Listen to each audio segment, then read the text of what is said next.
హరిణే నాకేత్వం ఉంది కదా అక్కడ చూడు.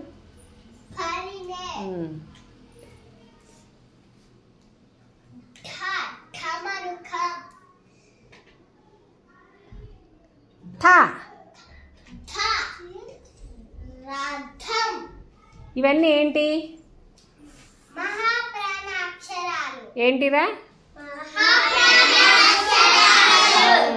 మొన్న మనం మహాప్రాణాక్షరాలు కొన్ని చెప్పుకున్నాం కదా, అవి చెప్పండి.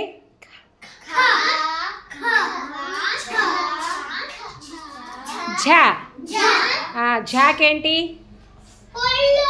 ఝాకి